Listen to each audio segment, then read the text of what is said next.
시청자 여러분 안녕하십니까, 이영풍 TV입니다.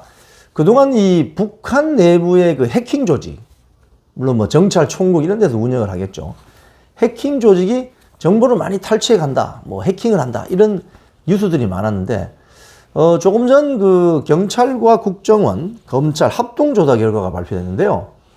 이 북한의 해킹 조직으로 보이는 조직이 우리나라 법원 이 전산망에 침투를 해서 개인 민감 정보를 무차별적으로 빼갔다는 사실이 드러났습니다. 그 상세 내용을 보면요. 일단 그 결론부터 말씀드리면 어느 정도의 양을 빼갔느냐 하면, 이 보통 우리가 휴대폰으로 사진 한 장 찍으면 그게 500kB 좀 된답니다. 그러면 이 사진이 200만 장, 보통 우리 휴대폰으로 사진 찍잖아요. 그게 500kB 좀 되는데, 이런 사진 데이터량의 200만 장에 상당하는 그걸 1TB라고 하는데, 1TB라고 하면 잘 가늠이 안 되실 테니까 쉽게 설명드리면, 휴대폰 사진 한 장 찍었어요. 그러면 해상도 높은 거 찍었어요. 그게 한 500kB인데 이걸 200만 장 정도를 해야 1TB가 나옵니다. 어마어마한 정보를 지금 탈취해 간 겁니다. 상세 내용은 이렇습니다.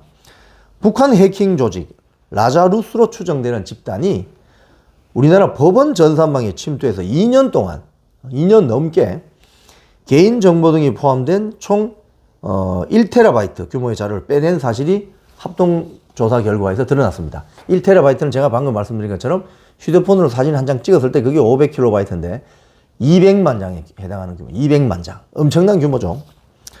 자, 그리고 이 가운데 구체적인 내용 확인이 가능했던 것은 0.5%에 불과하대요. 그러니까 어떤 정보를 빼갔는지를 확인할 수 있는 건 이 전체 탈취해간 정보의 0.5%에 불과하다고 합니다.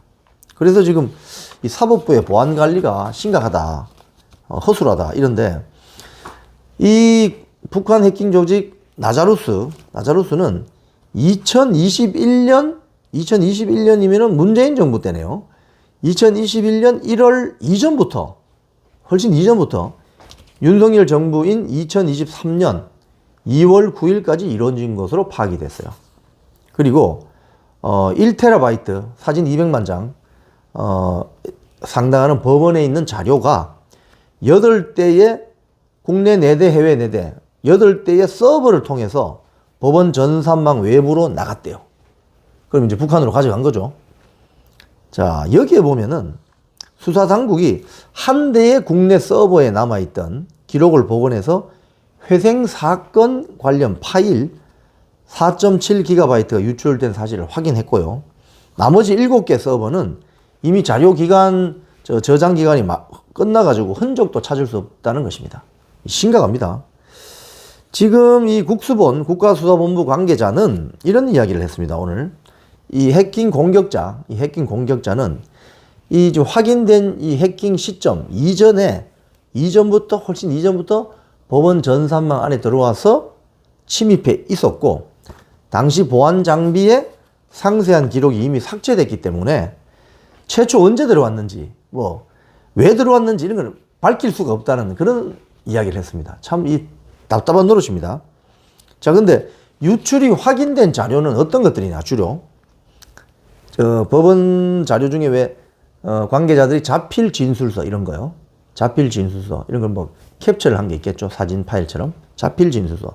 그리고 채무 증대 및 지급 불능 경위서, 혼인 관계 증명서.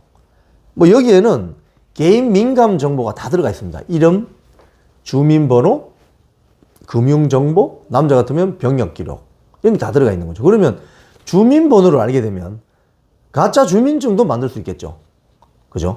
가짜 주민번호에다가 그 사람의 주소를 기입하고 사진만 받고 달면 가짜 주민등록증도 만들 수 있는 거죠.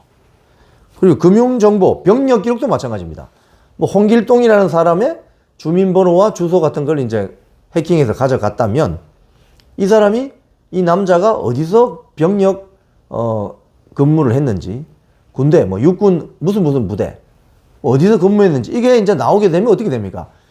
홍길동이라는 사람이 한국에 있는데 다른 홍길동이라는 사람을 만들어낼 수 있는 거죠. 그래서 뭐 남한에 뭐 스파이를 침투시킨다든지 이럴 때 은하들 홍길동을 침투할 수 있는 그런 신상 정보를 확보하게 되는 거죠. 이 무시무시한 지금 일이 벌어지고 있는 겁니다.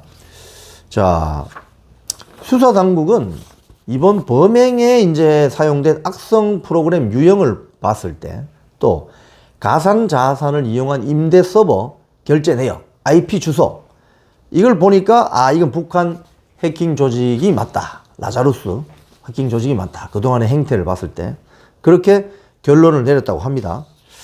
자, 근데 아직까지 이제 이 미스테리로 남아있는 부분은 이 국수본 관계자가 이렇게 이야기해요. 유출된 자료의 전체 자료의 0.5% 정도밖에 확인을 하지 못했기 때문에 왜 이자들이 해킹을 했는지 해킹 의도를 알 수가 없다는 거예요. 왜 자료를 빼갔는지 또 악성 코드가 침입한 시점에 우리 국내 법원 전산망에 관련 기록이 있어야 되는데 이게 다 이제 지금 다 없어졌기 때문에 전산망이 어떻게 취약한 건지 이것도 알 수 없다는 거예요. 이 너무나도 허술한 겁니다, 지금. 그래서 이 법원 보안 체계가 너무 허술한 거 아니냐 이런 지적이 나오고 있습니다. 북한 해킹 조직이 왜 여러 사람의 이름과 주민번호, 뭐 금융정보, 병력 기록 이런 것까지 다 탈취해가는 해킹 범죄를 왜 저지르겠습니까? 아마도 그쪽에서 공작원을 만들 때 한국에 있는 홍길동이라는 사람의 이름, 주민번호, 금융거래기록, 남자라면 병력기록까지 이런 개인 민감 정보를 확보하게 되면 가상의 은하들 홍길동을 만들어서 그 사람이 한국에 와서 한국의 주민증 등등을 들고 다니면서 한국인 행세를 할 수 있는 그런 상황도 올 수 있잖아요. 그런 측면에서 이번 이 북한 해킹 조직 라자루스의 침투 결과, 해킹 침투 결과 조사 발표는 충격이라고밖에 할 수 없습니다. 이 법원 전산망에 든 자료는 우리 대한민국 국민의 민감한 개인 정보, 개인 민감 정보를 많이 확보하고 있는 사법부죠. 그렇기 때문에 이 법원 전산망에 대한 보안 체계 점검이 시급하고 해킹 당하지 않을 수준으로 보안 등급을 상향시켜서 이런 사건이 재발되지 않도록 해야 되는 것이 남아있는 과제로 볼 수 있습니다. 지금까지 이영풍TV였습니다.